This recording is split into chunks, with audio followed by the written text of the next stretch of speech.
बिस्मिल्लाहिर्रहमानिर्रहीम। अस्सलाम वालेकुम नाज़रीन, मैं हूं सैयद अनवारुल हसन और आप देख रहे हैं programme Dastak PTV news Islamabad studio से। नाज़रीन, मुल्क की सियासत का उतार चढ़ाव और सियासी जमातों की पोजीशन अपनी जगह, लेकिन मुल्क की मुआशी सूरत-ए-हाल इस अमर की मुतकाजी है कि इसमें कोई मुतफ़िका लाए अमल और यकसुई पैदा की जाए। आज वज़ीर मुमलिकत बराए ख़जाना डॉक्टर आयशा गौस पाशा साहिबा ने गुफ्तगू करते हुए कहा कि इसमें कोई शक नहीं कि इस वक्त पाकिस्तान को मुआशी मुश्किलात का सामना है, लेकिन उन्होंने कहा कि इनकी हुकूमत के पास एक पूरा प्लान ऑफ एक्शन है और हुकूमत की ये ख्वाहिश है और कोशिश भी है और इंशाल्लाह हो भी जाएगा कि IMF के साथ मामला तय पा जाएं। उन्होंने कहा कि नोट्स एक्सचेंज हो रही हैं, लेकिन जाहिर सी बात है IMF की कुछ शराइत हैं। उन्होंने कहा कि सख्त फैसले लेना पड़े तो लिए जाएंगे, लेकिन कोशिश हुकूमत की ये है कि ऐसे फैसले लिए जाए जिनका एक आम आदमी पर बुरा असर ना पड़े। बिलखसूस जो साहिब हैसियत लोग हैं, अगर टैक्सेस लगाए जाते हैं तो ज़्यादा फोकस उनकी तरफ किया जाएगा। एक तो इस हवाले से ज़रूर हम गुफ्तगू करेंगे। फिर मुल्क की मुआशी उमूर के हवाले से कुछ अच्छी खबरें भी हैं। बिलखसूस जो रशिया का वफ्द आया हुआ है, उनके एनर्जी मिनिस्टर की सरबराही में, जिनकी आज वज़ीर आज़म मोहम्मद शहबाज शरीफ साहब से मुलाकात हुई, और ये बैनुल हुकूमती कमीशन का आज 8वां दौर था जो आज भी रहा और कल भी ये मुज़ाकराती दौर चलेगा, जिसपे तवानाई एजेंडे पे सबसे टॉप पे आपके इल्म में है कि पाकिस्तान की कोशिश और काविश है कि रूस से सस्ते दामों जो पेट्रोलियम मसनूआत हैं उनके हसूल को यकीनी बनाया जाए। और उम्मीद और दवा भी यही है कि कोई ब्रेक थ्रू हो, ताकि इससे एक तो हुकूमत के इंपोर्ट बिल में कमी आएगी, दूसरी हुकूमत इस पोजीशन में होगी कि उसके जो सम्राट हैं वो आम आदमी तक पहुंचा सकें। रूसी वज़ीर तवानाई ने वज़ीर आज़म पाकिस्तान से गुफ्तगू करते हुए कहा कि जो रशियन प्रेसिडेंट है व्लादिमीर पुतिन साहब, वो पाकिस्तान को जनूबी एशिया और आलम इस्लाम के एक अहम पार्टनर समझते हैं। इस हवाले से हम गुफ्तगू कर रहे होंगे। अमेरिका की जानिब से भी जो उनके महकमा खारजा प्रेसर आई और उन्होंने कहा कि अमेरिका मुस्तहकम मुआशी पाकिस्तान का ख्वाहां है, लेकिन उन्होंने कहा कि जो आलमी मालियाती इदारे हैं, चाहे वर्ल्ड बैंक है या इंटरनेशनल मॉनिटरी फंड IMF, उनसे पाकिस्तान ने खुद डील करना है। तो इस हवाले से हम गुफ्तगू करेंगे। एक कॉमन मैन को ज़ाहिर बात है ये सूरत हाल उसके लिए हर्टिंग है, जो मुल्क की मुआशी सूरत हाल है, और इसका इदराक हुकूमत को है। मुल्क की सियासत की अगर बात करें तो अब खैबर पख्तूनख्वा और पंजाब में निगरान हुकूमत के क़याम के हवाले से जो एक आइनी प्रोसीजर है वो आगे बढ़ रहा है। पार्लिमानी कमेटी के लिए 3-3 नाम जो हैं वो दे दिए गए पंजाब की हद तक, और स्पीकर साहब ने पार्लिमानी कमेटी तश्कील दे दी है। कुछ नए नामों के हवाले से भी खबर आई है। अहमद नवाज सुकेरा साहब PTI की तरफ से उनका पहले भी नाम दिया गया था, लेकिन अब नवीद चीमा साहब का नाम भी खबर यह है कि वो दिया गया है। इमरान खान साहब से मुशावरत हुई है उनकी पार्लिमानी कमेटी की। अगरचे मलिक अहमद खान साहब जो PMLN और पीपल्स पार्टी यानी हमजा शहबाज साहब के नॉमिनीज़ हैं, उन्होंने कहा कि इस स्टेज पर नामों में रद्द-बदल नहीं हो सकता as far as care taker Punjab chief minister is concern. उस पर बात करेंगे। खैबर पख्तूनख्वा में भी नाम सामने आए हैं और राब्ता हुआ है हुकूमत और अपोजिशन के माबैन के जो आइनी तरीक़ेकार है उससे आगे बढ़ा जाए। होपफुली ऐसा हो जाएगा, क्योंकि आज चौधरी परवेज़ इलाही साहब ने काफ़ी सख्तगीर प्रेस कॉन्फ्रेंस की और उन्होंने कहा कि अगर वज़ीर आला निगरान वज़ीर आला पंजाब का नाम इलेक्शन कमीशन की तरफ से आता है तो वो कोर्ट में से रुजू करेंगे। कराची की हद तक पहला राब्ता हुआ बल्दियाती इंतखाबात के नताइज के बाद पीपल्स पार्टी और जमात इस्लामी के दरमियान। सईद गनी साहब का वफ्द किया और उन्होंने मुलाकात की है जमात इस्लामी के वफ्द से, और उम्मीद यही है कि कोई मामला हाफिज़ नईम साहब और पीपल्स पार्टी के दरमियान तय पा जाए, क्योंकि PTI की तो आज प्रेसर से ये पता चला कि वो इस गेम से आउट हैं, क्योंकि असद उमर साहब ने तो कहा कि दोबारा से इंतखाबात बल्दियाती कराए जाए। इन तमाम उम्र का अहाता करेंगे। 3 बड़ी मुनासिब और मौजूद शख्सियत, नुमाइंदा शख्सियत मेरे साथ आज शेख उनका तारुफ आपसे करा देते हैं। शेख फ़याज़ुद्दीन साहब मेंबर कौमी असम्बली हैं, वज़ीर आज़म पाकिस्तान के मामले खसूसी हैं, मुस्लिम लीग नवाज़ से आपका ताल्लुक है, स्टूडियोज़ में हमारे साथ मौजूद हैं। बहुत शुक्रिया शेख साहब, thank you very much, we are honoured. Senator Numan Wazir साहब, आप पाकिस्तान तहरीक इंसाफ से आपका ताल्लुक है, मारूफ बिजनेसमैन भी हैं और सेनेट में बड़ा मुतहरक आपका रोल रहा। Sir thank you very much कि नुमान वज़ीर साहब आपने हमें ज्वाइन किया बज़रिया स्काइप वीडियो लिंक पेशावर से। और ज़ैगम खान साहब हमारे नहायत मोहतरम है, हमारी बड़ी परसुएशन के बाद आज हमारे प्रोग्राम में शिरकत कर रहे हैं। मारूफ तज़ियाकार हैं, सहाफ़ी हैं और बड़ा अच्छा इनका इंटरनेशनल फाइनेंशियल इंस्टीट्यूशन से भी एक्सपीरियंस रहा है। ज़ैगम खान साहब आपका भी शुक्रिया। तीनों मौजूद मेहमानों को फॉर्म वेलकम। मैं आप लोगों की इजाज़त से ज़ैगम साहब से बात का आगाज़ कर लेते हैं, फिर आप हुकूमत और अपोजिशन का नुक्ता नज़र भी लेंगे। ज़ैगम साहब, एक तरफ मुल्क की मुआशी सूरत हाल है और वो किसी से ढकी छुपी नहीं है। आज खुद स्टेट मिनिस्टर साहबा का बयान आया है और उन्होंने कहा है कि हमें फ़ैसले लेने पड़ेंगे और IMF की जो शराइत हैं उनको पाकिस्तान कुछ ऐसी राह निकालने की कोशिश कर रहा है कि वो मान भी ली जाए लेकिन उसका बहुत ज़्यादा इम्पैक्ट अवाम पे ना पड़े, अगरचे अभी भी अवाम पे इम्पैक्ट तो पड़ रहा है। साथ में उन्होंने ये भी कहा कि इस पे सबको मिलकर, स्टेक होल्डर्स को मिलकर यकसुई अपनानी होगी as far as economic policy and way forward is concern. दूसरी तरफ आपके इल्म में है कि सियासी अदम इस्तेकाम इस सूरत में है कि 2 असम्बलियों के इलेक्शन कराने हैं, अप्रैल की खबरें चल रही हैं, साथ में 33 ज़मीनी इंतखाब भी हैं जो PTI के इस्तीफे मंजूर हुए हैं। क्या कहेंगे सर इस हवाले से? मुआशी इस्तेकाम और सियासी इस्तेकाम आपस में जुड़े हुए हैं, वे फॉरवर्ड आपकी राय में क्या होना चाहिए इस वक्त? अनवार साहब, इसमें तो कोई शक ही नहीं है कि ये 2 चीज़ें आपस में जुड़ी हुई हैं और पाकिस्तान का ये बहरान जिस तरह से इवाल्व हुआ है, जिस तरह बना है over the period of time, उसकी एक बहुत बड़ी वजह सियासी अदम इस्तेकाम है और दूसरी वजह पॉलिटिकल इकानमी है कि जिस तरीके से पाकिस्तान की मईशत को इतने सालों में चलाया गया है। अब देखिए, वे फॉरवर्ड पे जहाँ तक बात है तो एक तो शॉर्ट टर्म का है, जिस वक्त हम क्राइसिस में हैं कि जिस तरीके से हम एक एक कदम करके डिफॉल्ट के करीब जा रहे हैं, अब मामला हफ्तों तक चला गया है। दूसरा है लॉन्ग टर्म कि आगे इस सूरत से कैसे निकलें कि अब तक जो हम गलतियां करते आए हैं वो कैसे ना करें। उसके लिए इत्तफाक राय बहुत ज़रूरी है और होना चाहिए। लेकिन जहाँ तक मौजूदा बहरान की बात है, उसमें हुकूमत को खुद अपने तौर पर एक्ट करना है, अपना पॉलिटिकल रिस्क लेना है और रिस्क होगा, बहुत बड़ा होगा, इसमें कोई शक नहीं है। देखिए, जब ये हुकूमत आई तो एक बहरानी कैफियत थी, कोई शक नहीं है। जब PTI आई तो उस वक्त भी एक बहरान था। जब ये हुकूमत आई तो आकर इन्होंने बहुत अच्छे स्टेप्स लिए और जो काम करना था वो किया और उसकी कीमत, एक सियासी कीमत भी उन्होंने अदा की। लेकिन उसके बाद हमने देखा कि ये खौफजदा हो गए और जब से इसाक डार साहब आए हैं तो उन्होंने वो काम नहीं किए जो करना बहुत ही ज़रूरी था। इस वजह से ये मामला मज़ीद इस वक्त ख़तरनाक सूरत हाल अख्तियार कर गया है। IMF से बात करने का कोई इस वक्त मौका नहीं है, कोई टाइम नहीं है, क्योंकि जो IMF की शराइत हैं वो IMF की नहीं है। वो पाकिस्तान ने IMF के साथ मिलकर खुद जो एक प्लान बना कर दिया था, ठीक, उस पर अमल दरामद की बात है। यानी जो पाकिस्तान का अपना एक एग्रीमेंट था उसमें पाकिस्तान ने बताया था। देखिए, जब कोई मुल्क बहरान में जाता है तो उसकी 2 वजूहात होती हैं ना। एक तो करंट अकाउंट डेफिसिट होता है कि डॉलर आ कम रहे होते हैं, जा ज़्यादा रहे होते हैं। दूसरा बजट डेफिसिट होता है, यानी आपके पास इनकम कम होती है तो खर्च ज़्यादा होता है। तो जब आप IMF के पास जाते हो, IMF कहता है कि बताएं आप इन 2 खिसारों को कैसे कम करेंगे। तो आप एक अपना प्लान देते हैं और फिर IMF आपको ये कहता है कि अब अपने प्लान पर अमल करें। और जब एक जगह आप काम नहीं कर पा रहे होते तो वो दूसरी जगह कहते हैं कि अब आप इधर से करें। इस वक्त वो टैक्स लगाने का कह रहे हैं तो इस वजह से कह रहे हैं कि आप बहुत से खिसारों को कवर नहीं कर पाए। अगर वो बिजली की कीमत बढ़ाने का कह रहे हैं तो उसकी वजह यह है कि आपका circular debt out of control है। अगर 2,500 अरब रुपए का सर्कुलर डेट जो है वो बिजली के शोबे में आ जाएगा तो वो जाहिर वो कहेंगे कि आप तो पहले ही दिवालिये के करीब है, तो आप इसको कैसे अफोर्ड करेंगे। ठीक, वो आपको ये नहीं कहते कि आप रिफॉर्म के जरिए इसको कम ना करें, लेकिन क्यों आके आप रिफॉर्म में नाकाम होते हैं तो फिर वो कहते हैं कि अच्छा फिर आप बिल्कुल सही करें। इस पे कतक लाने के लिए मसले के एक कैच 22 सिचुएशन है शेख फयाज साहब की जमात के लिए, क्योंकि नुमान वजीर साहब की जमात ने तो एक तरह से अपनी किश्तियां जला दी हैं। 2 सूबाई हुकूमतें जो हैं वो खत्म कर दी कबल अज वक्त, और अब अप्रैल में शुनीद है कि शायद इलेक्शन होगा, गवर्नर्स उसकी अनाउंस करेंगे, इलेक्शन कमीशन तैयारियां कर रहा है। ऐसे में इमरान खान साहब का सारा जो ऑनस्लॉट है वो गवर्नमेंट पे, PDM की गवर्नमेंट पे, पंजाब और KP they are up for grabs. तो आप समझते हैं as a political analyst, as a journalist, ये पॉलिटिकल पार्टीज हैं PDM में शरीक, पहले ही ऑलरेडी रिसीविंग एंड पे है, महंगाई है, IMF जो है वो कह रहे हैं शराइत माने, जो आप वाली बात बिल्कुल सही है, पाकिस्तान ने तय की थी, PTI भी उसका हिस्सा रही है।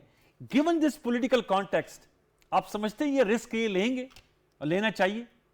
देखिए, पहली बात तो ये थी कि इस वक्त इलेक्शन फोर्स नहीं करने चाहिए थे PTI को, कि बहुत गैर जिम्मेदारी का काम है। बहरान के दरमियान में इतने बड़े कौमी बहरान से कोई फायदा उठाने की कोशिश करना मेरे ख्याल में ये मुनासिब नहीं था। इस वक्त सबको एक यकजहती अख्तियार करनी चाहिए थी, 3-4 महीने में कोई क़यामत ना आती। लेकिन अब उन्होंने कर दिया है क्योंकि उनको एक आईनी हक तो हासिल था, उन्होंने इस्तेमाल कर दिया है। तो जैसे आपने कहा कैच 22 की सिचुएशन वो बिल्कुल बन गई है। अब मसला ये है कि 90 दिन के अंदर 2 सूबाई हुकूमतों के इलेक्शन होने, पंजाब तो गढ़ है मुस्लिम लीग नवाज का।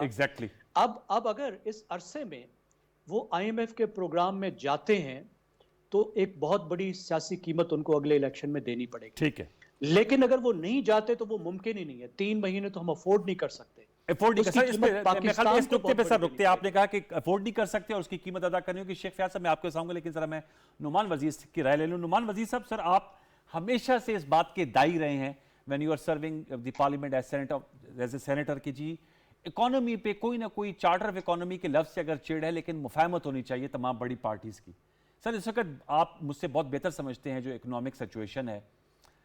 अब इस वक्त इलेक्शंस जो हैं वो तो आप लोगों ने कर दिए, अब वो तीर कमान से निकल चुका है। अब तो असम्बलियाँ तहलील हो गई, अब तो केयर टेकर सेटअप के बनाने की बातें आ रही हैं।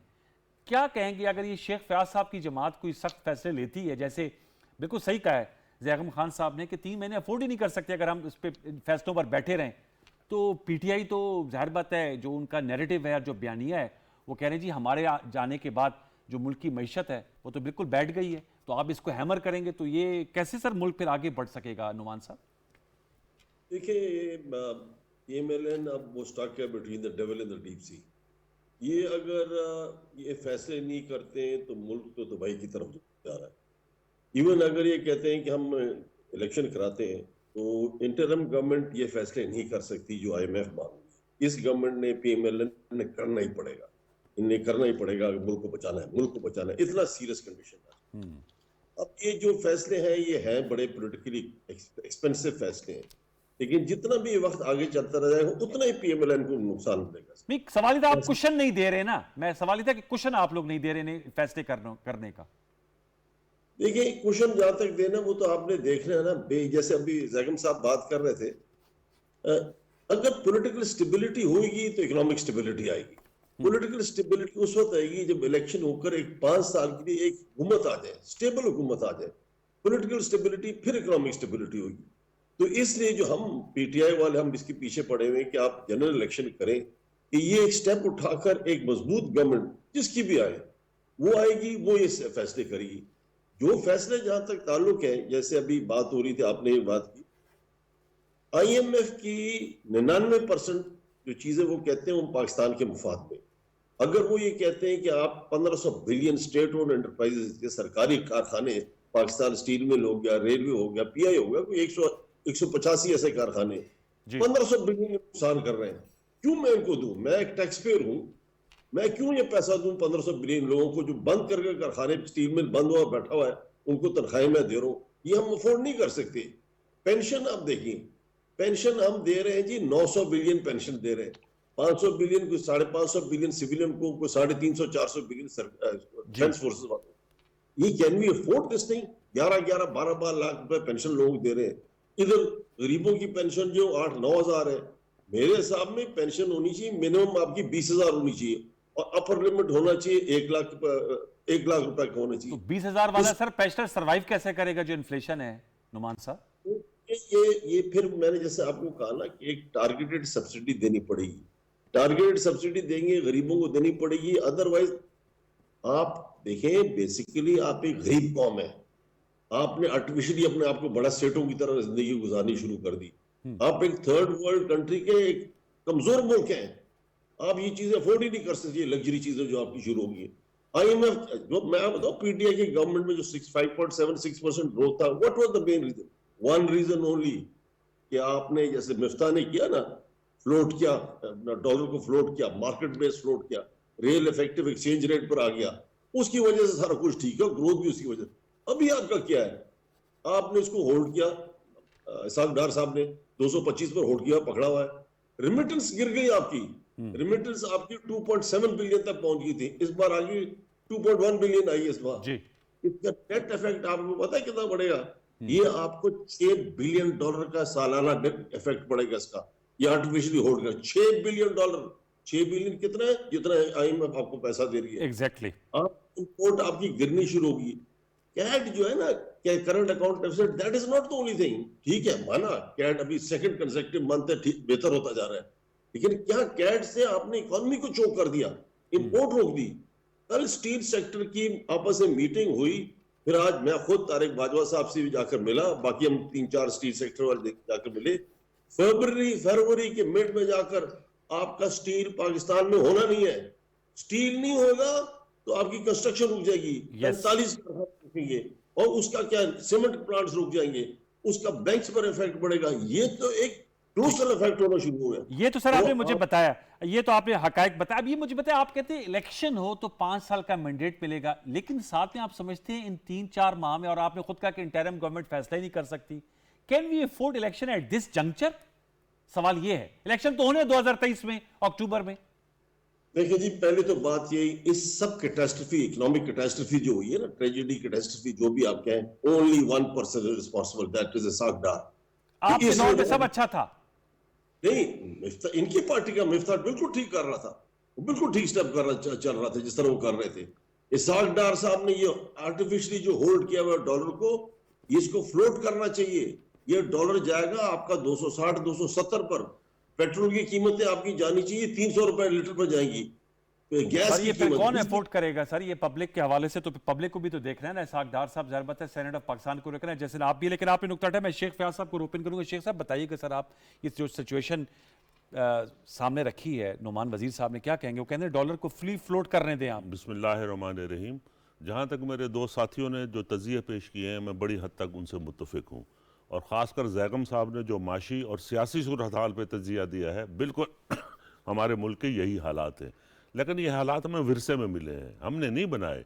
हमने तो अपनी सियासत को दाव पे लगा के रियासत को बचाने की कोशिश की है, और आने वाले वक्त में आप देखेंगे कि जो भी सख्त फैसले, जैसे नुमान भाई सजेस्ट कर रहे थे, ये हमारी पार्टी ये मुल्क के मफाद में ये फैसले लेगी, और उसमें हमें ज़रूर सियासी तौर पे नुकसान होगा, लेकिन मुल्क को बचाना और मुल्क को डिफ़ॉल्ट से बचाना सबसे अवलीन हमारा जो है टारगेट ये है, और हम इसकी तरफ इंशाअल्लाह आप चंद दिनों में देखेंगे, हम जाएंगे।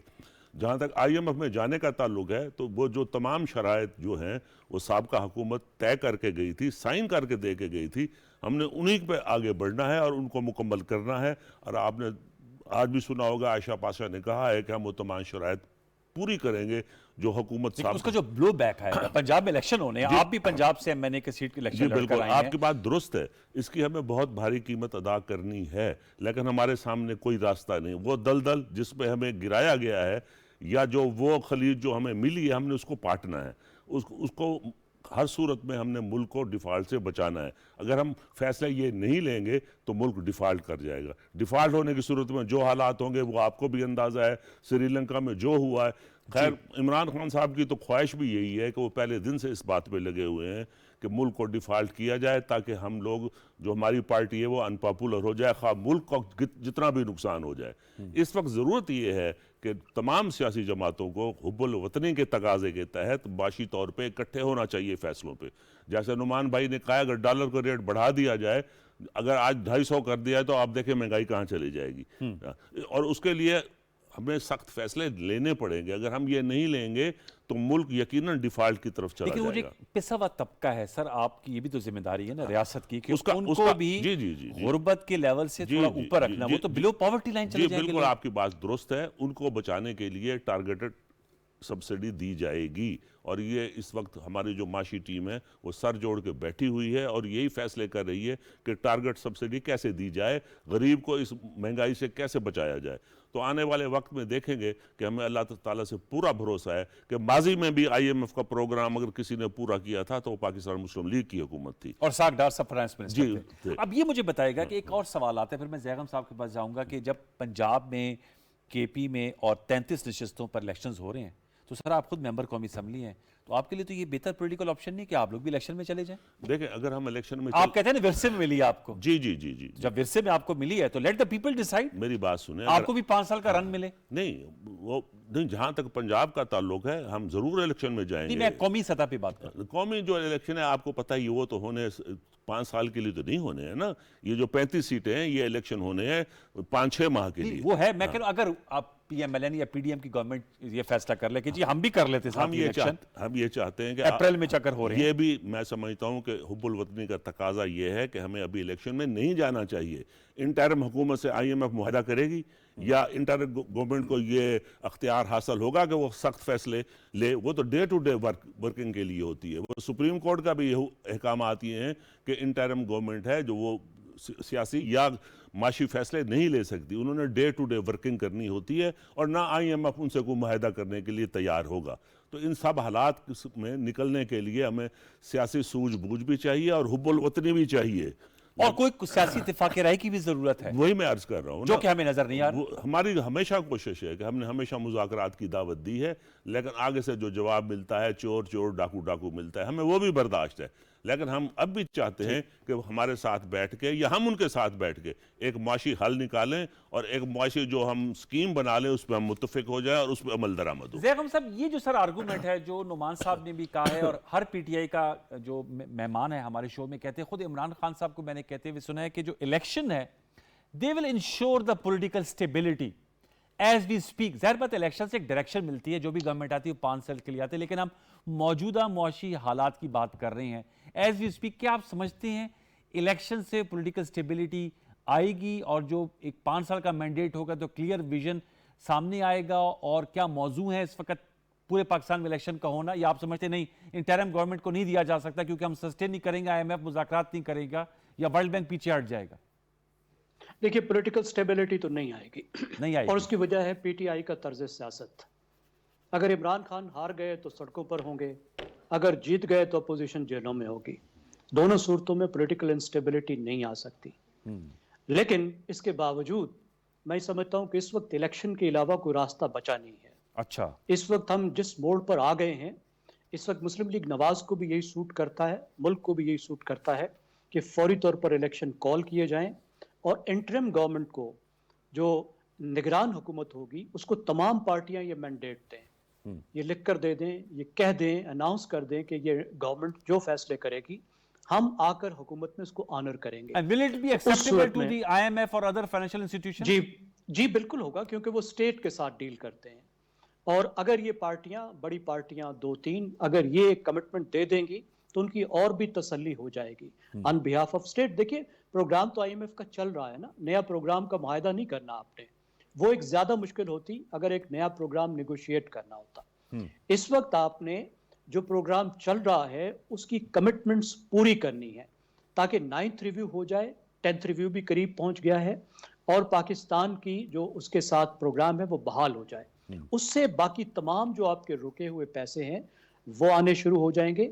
इस वक्त जो डॉलर के 5 रेटों की वजह से एनॉमली क्रिएट हुई है, जिसकी वजह से पाकिस्तान में डॉलर आने बंद हो गए हैं जी। हमारे रेमिटेंसेस गिर रही हैं, हमारे एक्सपोर्ट्स की प्रोसीड्स गिर रही हैं, हमारी इन्वेस्टमेंट्स गिर रही हैं, फॉरेन डायरेक्ट इन्वेस्टमेंट नहीं आ रही, वो तमाम खुल जाएगा। तो ये सियासी कीमत मुस्लिम लीग नवाज को नहीं देनी पड़ेगी, जिसको देने से वो हिचकिचा रही है। टाइम बहुत ही कम है। लेकिन सर इसमें एक और नुकता है, आप सही कह रहे हैं कि हमेशा टाइमिंग्स बड़े मैटर करते हैं पॉलिटिक्स में। एक तो सर ये PDM की कोलिशन गवर्नमेंट है, जाहिर बात है मौलाना फजल रहमान साहब का मैंने बयान सुना, आज चौधरी शुजात साहब ने कहा कि उनको तो वक्त पे इलेक्शन होते हुए नजर नहीं आ रहे। सर मैं ये जानना चाहूँगा कि ये अगर इस हवाले से फैसला लिया जाता है तो आप समझते हैं कि इससे पाकिस्तान में जो काउंसिल ऑफ कॉमन इंटरेस्ट में फैसला किया गया था डिजिटल सेंसस का, और मैंने ऐसर इकबाल साहब को सुना है कि वो एक आईनी इदारा है और ये फैसला कर लिया गया है कि जो नेक्स्ट इलेक्शंस होने हैं वो डिजिटल सेंसस के बाद होने हैं, तो उस फैसले का सर फिर क्या किया जाएगा? ज़ैगम साहब, वो उसको वन टाइम वेवर तो मिला था 2018 के इलेक्शन में, क्या 2023 में भी ये फिर चीज करनी पड़ेगी और क्या ये परमिसिबल और डुएबल है? देखिए, जिस तरीके से आप कह रहे हैं उस लिहाज से तो वो सूबाई हुकूमत पर भी अप्लाई होना चाहिए। अब वो काउंसिल ऑफ कॉमन इंटरेस्ट का एक फैसला जरूर है, लेकिन आइन कोई ऐसी कदगन नहीं लगाता ओके कि इलेक्शन को किसी आने वाले सेंसस से, जो सेंसस हुआ नहीं, उससे मशरूत किया जाए। आइन ये जरूर कहता है कि जो पिछला सेंसस होगा उसके मुताबिक डिलिमिटेशंस की जाएंगी जो सेंसस हो चुका होगा। लेकिन आइन ये कहीं नहीं कहता कि कोई आने वाले सेंसस की अगर कोई कमिटमेंट की गई है तो फिर उस पर किया जाए।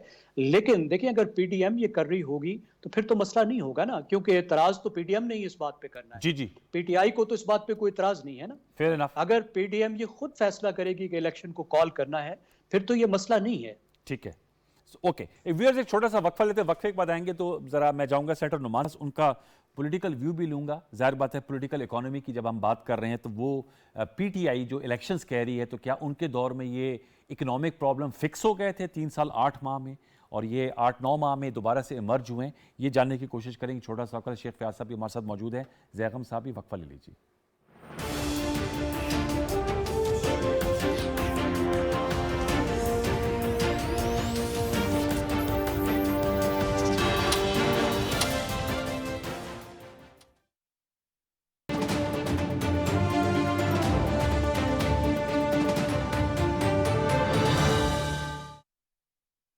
जिस कौम के नौजवान ज़िम्मेदार होते हैं वो कौम के आगे जाके कायद बनते हैं, और कायद बनने के लिए हमें इनकी ज़हनी तरबियत करनी होगी।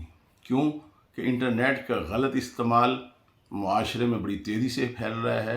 उसको रोकने के लिए जहाँ मुआशरे में जो ज़िम्मेदार हैं वालिदैन हैं पहले, सबसे पहले, उसके बाद उसातिज़ा हैं, या जो भी मुआशरे के लोग कम्युनिटी है, उसको चाहिए कि इसके इस्तेमाल करने वालों के लिए तरबियती सेमिनार और प्रोग्राम का इनेकाद करें और उनको डराएं इस चीज़ से कि ये दुनिया में भी आपके लिए नुकसानदेह है और आखिरत में भी आपके लिए नुकसानदेह है। क्योंकि ये कौम हमारी जो इस वक्त नौजवान हैं, ये हमारा बहुत बड़ा असासा है। इनकी तरफ तवज्जो देना ये हमारी बहुत बड़ी जिम्मेदारी है।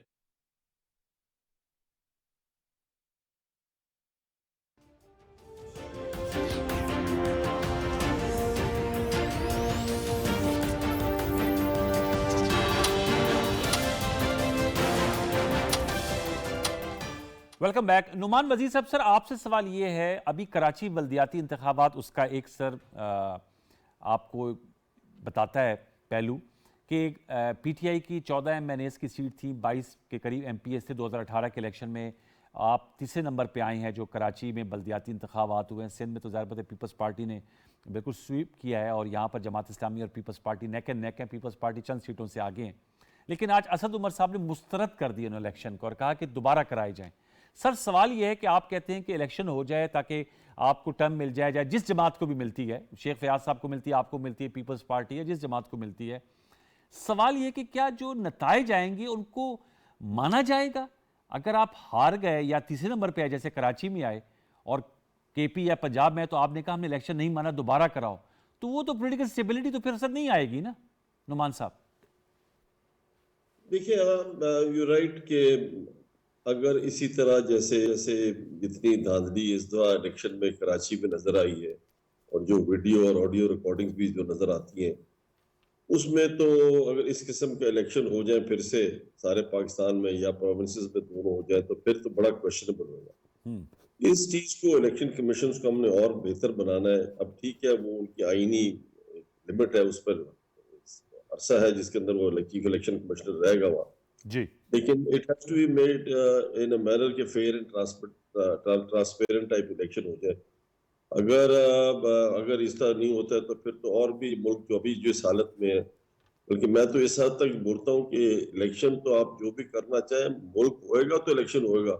अभी जो हालात, मस्जिद की जो हालात है, कल आपने देखा स्टेट बैंक गवर्नर के साथ क्या हुआ कराची के अंदर जी। आज मैं क्यू ब्लॉक में था, वहां क्यू ब्लॉक में तो बात हो रही थी कि जी अगर आपने कुछ चीजें बोर्ड करनी है उसके लिए आप 365 दिन का डेफर्ड पेमेंट मांगे, यूएनसी कहते हैं, वो कर डेफर्ड एलसी करें। उसके कौन में दुनिया में कौन आपको पहला मुल्क के हालात क्या है, आपको डेफर्ड एलसी पर चीजें क्या दी, आपकी इकोनॉमी चौक करेगी है। आप अभी बात की, शेख साहब ने बात की कि जब हमने इनको इनहेरिट जो किया ना, $16 बिलियन का इनके पास रिजर्व था। आज 16 था या 10.8 अरब डॉलर था? अगर दोनों को डालें, अभी भी ये 4 बिलियन दोनों को डालकर हो रहा है, स्टेट बैंक को भी डालें और कमर्शियल बैंक को भी डालें, दोनों को एड अप करें तो फिर ये 16 से 4 बिलियन हो गया। अब आपका 16 से 4 बिलियन से आप आगे क्या चाहेंगे? देखिए, जो मैं इलेक्शन की आपको जो बात करता हूँ ना, इलेक्शन के 5 साल में पहले एक साल को हनीमून पीरियड कहते हैं, उसके अंदर आप हार्श डिसीजंस ले सकते हैं, जो IMF के साथ आपने फैसला किया वो कर सकते हैं। अगर ये इलेक्शन होगा, मैं फिर से कहता हूँ, जिसकी भी हुकूमत है उसने पहले हनीमून पीरियड जो 1 साल का, उसके अंदर इतनी चीजें करनी है। अब तो अजमाई भी जमाती हो गई ना सर, अब तो हनीमून पीरियड मेरे ख्याल में एक लग्जरी है ही नहीं। आप भी हुकूमत में रहे हैं, शेख साहब भी रहे हैं, पीपल्स पार्टी भी रहे हैं, वो हनीमून पीरियड का तो सर वक्त गुजर गया ना। यही मैं कह रहा हूँ, वो गुजर गया। अभी ये PMLN अगर ये इसका तो हनीमून पीरियड है ही नहीं, इसका तो टेल एंड है उसका। इस टेल एंड के अंदर इनको बड़ा मुश्किल होगा ये हार्श डिसीजन लेना। अगर ये ले लें तो मैं कहता हूँ ये तो मुल्क के लिए बड़ा जबरदस्त एक्शन करेंगे। और मेरे ख्याल में ये एक बहुत अच्छा इमेज देंगे कि ये PMLN ने वो फैसला मुल्क के बचाने के लिए फैसला किया और अपनी सियासी जमात पे था नुकसान पहुंचाया। ये इंटरिम गवर्नमेंट की बात की, अपने जैगम साहब ने बात की, आई 100% एग्री। इंटरिम गवर्नमेंट 3 महीने के लिए आती है, वो इलेक्शन करानी आती है, लेकिन एक और मैंडेट मैं हमेशा सोचता हूँ कि एक और भी होना चाहिए। उनको ये सारी जमातों को पॉलिटिकल पार्टी से बिठाकर एक चार्टर ऑफ इकोनॉमी टाइप करानी चाहिए सबके। ये कोई आइन के खिलाफ नहीं है। इंटरिम गवर्नमेंट इलेक्शन में करा सकती है, लेकिन सबको बैठकर एक फैसला तो कर सकती है ना कि आप मईशत को किस तरह चलेंगे, क्या क्या आपने एक्शंस लेने हैं, उसके मुताबिक चीज आगे मुल्क को चलाने के लिए।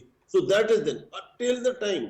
इस वक्त पोजीशन ये है अनवार साहब कि आपके मुल्क में अगले एक महीने के अंदर ये मुल्क बिल्कुल बैठ जाएगा। बेरोजगारी आप देख ही नहीं सकते। मैं कहता हूँ आप किसी दुनिया में ऐसा मुल्क नहीं होगा जिसका जो हाल होने वाला है, अगर आप ये स्टेप्स नहीं लेते हैं। और जितना इसको डिले करते हैं उतना ही नुकसान है। अच्छा, ये तो आपने सर बता दिया, आपने कहा पहले भी कहा था ये सर। ये जो मुझे बताया, आप कह रहे हैं इंटरिम गवर्नमेंट आ जाए, वो आप सबको बिठाए। अभी तो सर आप लोग बैठ नहीं रहे, तो यूटोपियन कॉन्सेप्ट लग रहा है। अभी आप लोग निगरान वजीर आला के लिए जो नाम है उस पर इत्तेफाक नहीं हो रहा, वो आपके नाम मुस्तरद कर रहे हैं, आप उनके नाम मुस्तरद कर रहे हैं। केपी में भी ये सिचुएशन होगी। तो सर ये पॉलिटिशियंस में विल है, नुमान वजीर साहब की जमात में विल है, शेख फयाज साहब और पीडीएम तो सारी पार्टी इकट्ठी, आप ही लोग ही आउट है ना इस वक्त देखा जाए तो, और जमात इस्लामी है। तो क्या इमरान खान साहब इनके साथ बैठेंगे? वो तो कहते हैं ये बहुत बड़ा नऊजुबिल्लाह गुनाह है कि इनके साथ हम नहीं बैठ सकते। वो आपको पता है, वो मोटिवेशन स्पीकर भी गए थे, मैं उस बैच पे नहीं पढ़ता, तो उन्होंने कहा जी नहीं, हम नहीं बैठ सकते, हम माफी जो है ना वो इनको नहीं मिल सकती, हम नहीं इनके साथ बैठ सकते। तो आप लोग तो सर आपस में बैठने के लिए रवादार ही नहीं है, तो कौन बिठाएगा आपको? अनवार साहब, इस केस के अंदर जो इंटरिम गवर्नमेंट आती है, किसी को पता नहीं आगे इलेक्शन में कौन जीतता है। पीएमएलएन जीतती है, पीपल्स पार्टी जीतती है, फेडरल गवर्नमेंट है, पीटीआई जीतती है। They are all hopefuls. उनको सबको, तीनों को पता है कि उन्होंने जब आएगा तो पहले 6 महीने में, साल के अंदर उन्होंने ये हार्श डिसीजन लेने हैं। अब उनको एक मौका मिलेगा, ये इंटरिम गवर्नमेंट जो ये एक्शन जो लेगी ना कि सबको उठाएगी साथ और एक फैसला कर देगी। जब फैसला कर देगी तो जिसकी भी हुकूमत आए सब ऑन बोर्ड है, सब उनको साथ फैसला करें। ये एक तरीका आगे चलने का। नहीं, वो आई एग्री विद यू। मेरा सवाल ये कि बिठाएगा, आप बैठेंगे क्या आपस में? क्वेश्चन ये, बिल है, सियासी आजम है, साथ बैठकर मामलात का हल निकालना है। बिल्कुल बैठेंगे। देखिए जी, बिल्कुल देखो, आपने अगर मुल्क को आगे बचाना है, बचाना का लफ्ज मैं इस्तेमाल कर रहा हूँ। अगर आपने ये सियासत होती रहेगी, मुल्क रहेगा तो सियासत होगी। अगर आपने मुल्क को बचाना है आगे, आपको बैठना पड़ेगा। आपने बैठकर एक चीज पर फैसला करना है। मैं आपको कहता हूं, मैं सेनेट में, पार्लियामेंट में देखता रहा हूं, अगर शेख साहब कहेंगे आज दिन है, मैं ऑपोजिशन वालों, मैं कहूंगा रात है। हाँ। वो कहेंगे ये ऑपोजिशन, वो ये कहेंगे। कोई अच्छी चीज मानते ही नहीं है। ये क्या जमहूरियत है? ये आप जमहूरियत करते हैं? आप मुल्क को किस हालत में ले जा रहे हैं? आप opposition for the sake of, सारी पार्टी से करती है। इस तरह नहीं चलती है, कोई जमहूरियत नहीं है। आपने मुल्क के मुफाद में चीजें देखनी है, आपने मईशत पर बैठकर फैसला करना है, चार्टर ऑफ इकोनॉमी बनानी है। पीटीआई नहीं बैठेगी, और मैं अश्योर करता हूं वो भी बैठेगी, इंटरिम गवर्नमेंट के साथ बैठेगी। This is the only solution. Immediately hold elections, interim government को बिठाएं, साथ बैठकर आप चार्टर ऑफ इकोनॉमी साइन करें, आगे चलेगा। वरना your history, this country is history. ये जो नुमान साहब कह रहे हैं, ये तो सर जो नुमान साहब कह रहे हैं कि चेयरमैन पीटीआई इमरान खान साहब ने भी कहा था कि आप इलेक्शन की तारीख दे दें, आपके साथ वो बैठने को तैयार हैं। लेकिन आप लोग तो कहते हैं कि इलेक्शन की तारीख जो है वो अगस्त में 2023 में म्याद पूरी होगी और अक्टूबर में इलेक्शन होंगे। मैं ये कह रहा हूँ कि हम ये कहते हैं कि जो आईनी बात है, हम आइन के मुताबिक चलना चाहते हैं। आइन से जब भी बाहर जाएंगे और किसी की ख्वाहिश के मुताबिक, वक्त इंतखाब आइन से बाहर तो नहीं है ना सर? नहीं, तो वक्त में इंतखाबात आइन के अंदर है। अच्छा, ये आप ये नहीं, वो कह रहे हैं ना, जैसे जैगम साहब ने कहा, कतगन नहीं, आइन मना नहीं करता। नहीं, आइन मना नहीं करता इस बात पे, लेकिन आइन ये हमें इजाजत देता है कि हम वक्त के ऊपर इलेक्शन कराएं। हमने जो सियासी कीमत अदा कर चुके हैं उसको, हमने, हमारी कोशिश है कि हम उसको कम से कम लोगों को कुछ ना कुछ रिलीफ दे दें। लेकिन नुमान साहब कहते हैं कि वो तो और आप रिडीम ही नहीं कर सकेंगे अपने आप को, अगर आप लोग जो है वो देखें। ये उनकी, और आप खुद कह रहे हैं मुश्किल फैसले, डॉक्टर आयशा पाशा साहब, मुश्किल फैसले हमने मुल्क की मफाद में लेने हैं, हमने लेने हैं ये फैसले इंशाल्लाह। और जहां तक देखें ना, इस बात का ताल्लुक है कि पार्टी की, जो नुमान भाई की पार्टी है, उनका माजी ये रहा है कि उन्होंने कभी उन इंतखाबात को कबूल नहीं किया जिसमें वो हारे हों। 13 के इलेक्शन के 8 का इलेक्शन भी फौरन बाद इमरान खान साहब ने मुतालबा किया था कि दोबारा इलेक्शन कराए जाएं, और 13 के इलेक्शन के बाद तो वो सड़कों पे बैठ गए थे कि नहीं, हम इंतखाबात नहीं। 18 के उनको काबिल कबूल थे उनके। जी, 18 के काबिल कबूल थे कि उनको छतरी भी मुहैया थी और क्लचेस भी उनको मौजूद थे। 18 के इलेक्शन में तमाम जमातों को इस पे इतमाद नहीं था इलेक्शन को, और आपको याद होगा कि मौलाना फजल रहमान साहब ने कहा था कि हमें असम्बली से इस्तीफे दे देने चाहिए, लेकिन मुस्लिम लीग नून और पीपल्स पार्टी ने कहा था नहीं, हमने इस जमहूरी अमल को आगे लेके जाना है। हम बावजूद अपने खदशात के, अपने इतराज़ात के, हम असम्बली में बैठे थे और हमने उस वक्त भी हमारे लीडर ऑफ अपोजिशन शहबाज शरीफ साहब ने कहा था कि आइए हम चार्टर ऑफ इकोनॉमी करते हैं और उस पर बैठते हैं, लेकिन आगे से जो जवाब मिला वो आपको भी पता है, आज भी वही जवाब है, वो हमें भी पता है। तो इस सूरत हाल में, इस मुश्किल सूरत हाल में आगे निकलने के लिए हमें इंतहाई दानिशमंदी और दूरअंदेशी के साथ कदम आगे बढ़ाने हैं। अगर इमरान खान साहब इंटरम गवर्नमेंट के साथ बैठ सकते हैं तो इस गवर्नमेंट के साथ क्यों नहीं बैठ सकते? देखिए सर, वो तो कौमी असेंबली में वापसी का इंदिया दिया, आप लोगों ने 35 इस्तीफे मंजूर कर लिए, वो इसलिए मेरी और बात साथ में कहा सरप्राइज, आप उन्होंने कहा वापस आते हैं असेंबली में। उन्होंने देखें, ये सियासी बातें होती हैं, उनका सियासी जवाब दिया जाता है, ठीक है ना। उन्होंने भी एक सियासी बात की थी कि हमने असेंबली तोड़ के आपको सरप्राइज दिया है, तो इनका सियासी जब ये बयान था कि हमने भी आपको सरप्राइज दे दिया है।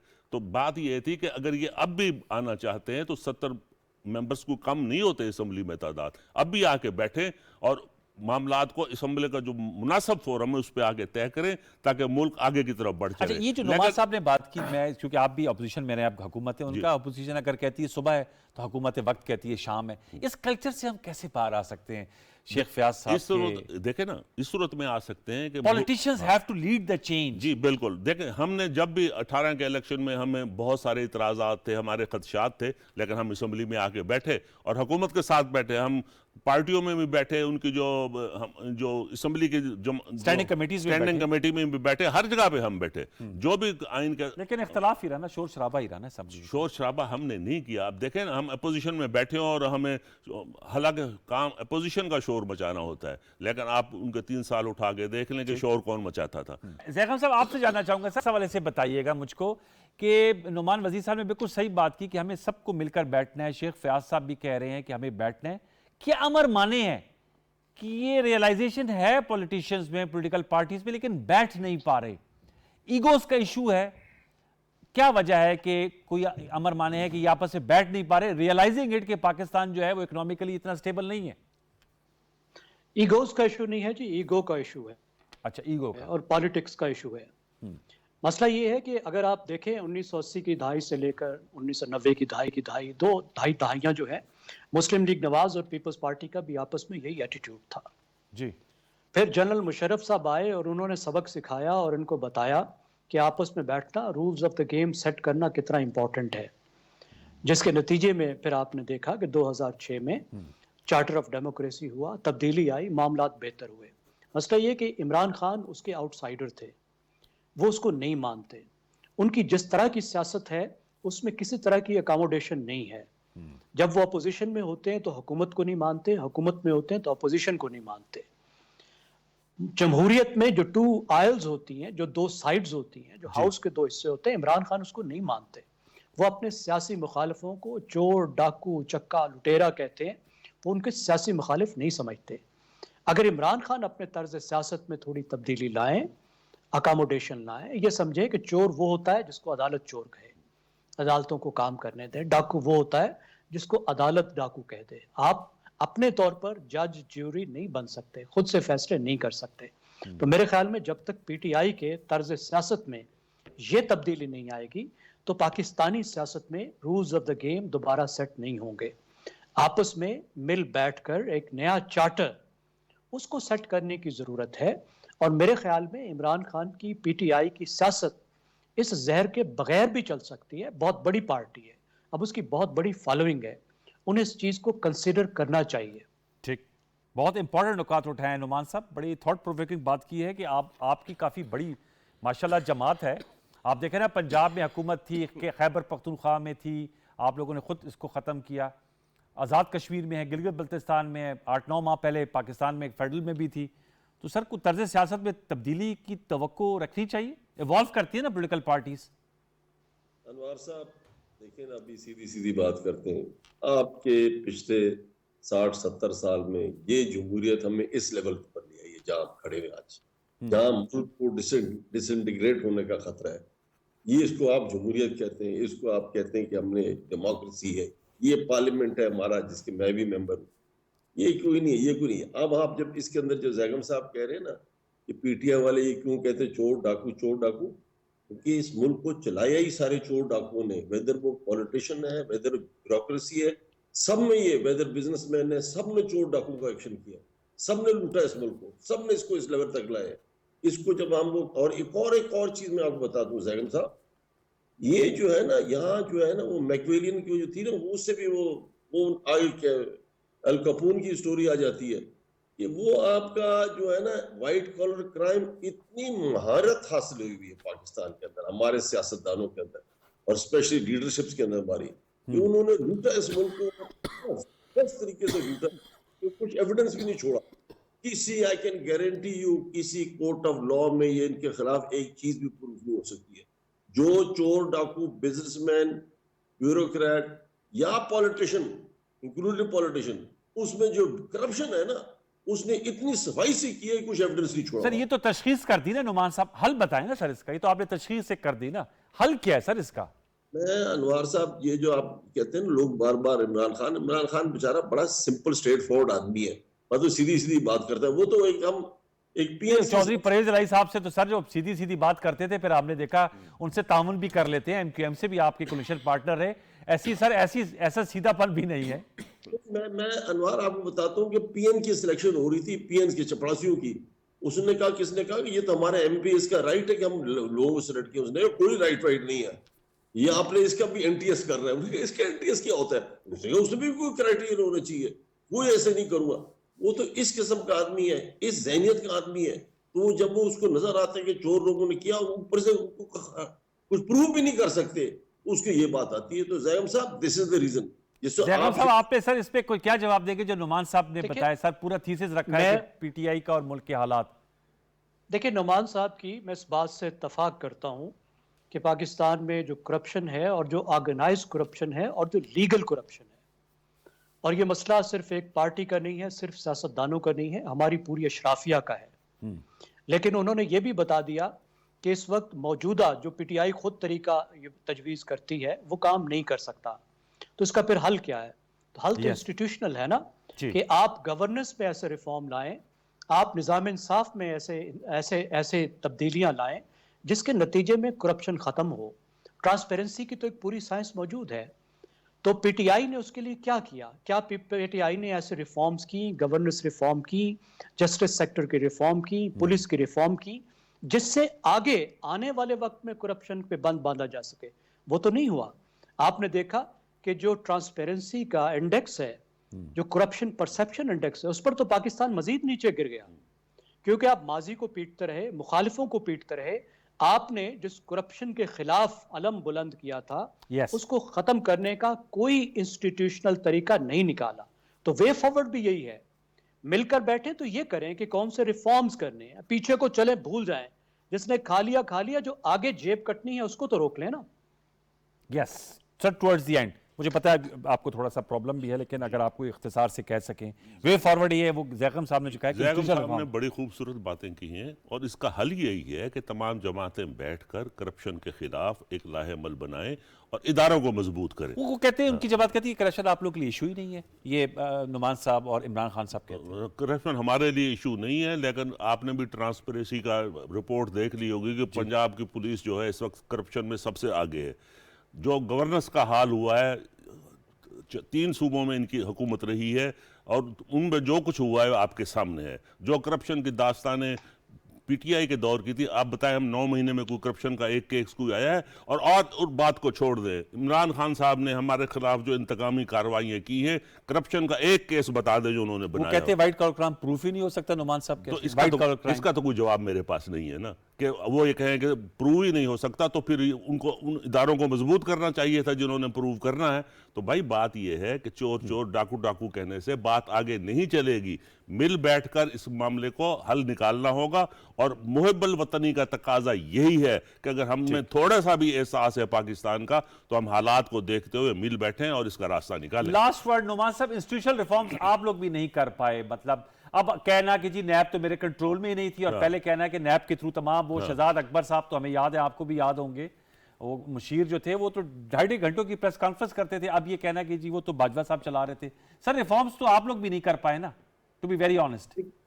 You are dead right. मतलब कि हम अगर ब्यूरोक्रेसी में रिफॉर्म्स लाने थे, वो बातें हुई, डॉक्टर इशरत साहब ने बातें की, वो रिफॉर्म्स आई नहीं, बहुत जगह रिफॉर्म्स नहीं आई, होनी चाहिए, करनी पड़ेगी, स्ट्रक्चरल रिफॉर्म्स करनी पड़ेगी, ड्रास्टिक रिफॉर्म्स करनी पड़ेगी, ये सारी रिक्वायरमेंट इस मुल्क को बचाने के लिए। एंड फाइनली मैं आपको क्या कहता हूँ, इस मुल्क को अगर अभी बचाना है ना, तो इसहाक डार साहब के पैर पड़ता हूँ, हम पड़ जाए कि जी मेहरबानी करके डॉलर को फ्लोट कर दो, 250 में भी जाता है जाए, इंपोर्ट्स आनी शुरू हो जाए, एक्सपोर्ट बेहतर होनी चाहिए, रेमिटेंस आनी शुरू हो जाए, मुल्क इस तरह बचेगा। वो आज नहीं तो कल इस डॉलर को फ्लोट करें, मुल्क बचेगा उस तरह से, अदरवाइज कुछ नहीं बचता। ये आपकी आगे बखल में शेख फयाज साहब जो है ये कम्युनिकेट कर देंगे। अब जो कह रहे हैं कि हम रिक्वेस्ट करते हैं 10 बस्ता, तो वो Sheikh Fayyaz sahab would be able to convey to Ishaq Dar sahab. Noman भाई साहब ने बड़ी अच्छी बातें की हैं, मैं इनके ख्यालात जरूर पहुंचा दूंगा। खैरात पहुंचा दूंगा। बहुत शुक्रिया senator Numan Wazir Khattak sahab, sir thank you very much. Zaigham sahab, it was a pleasure having you in our show. Sheikh Fayyaz sahab, नासाजी तबीयत के बावजूद आप बहुत शुक्रिया। व्यूअर्स, आपने गुफ्तगू सुनी, इस हफ्ते का स्पेशल अपने अख्ताम को पहुंचता है। वे फॉरवर्ड यही है कि हमें बैठकर मामलात को तय करना होगा, टेबल पे बैठकर, चाहे हमारे सियासी इख्तलाफात कुछ भी हो, मुल्क की मईशत के बारे में, इदारा जाती इस्लाहात के बारे में अगर हम मिल बैठकर फैसले नहीं करेंगे तो ये एक दूसरे को कोसते रहेंगे और वक्त ज़ाया होगा और उसका जो बेनिफिट है वो पाकिस्तानी अवाम को नहीं होगा। फेसबुक और ट्विटर पर राय से नवाजिएगा। इंशाल्लाह आपसे मुलाकात होगी सोमवार को 10:05 पर। तब तक के लिए सैयद अनवारुल हसन और प्रोग्राम दस्तक की प्रोडक्शन टीम को इजाज़त दीजिए। अपना बहुत सा ख्याल रखिए। अल्लाह ने के बाद।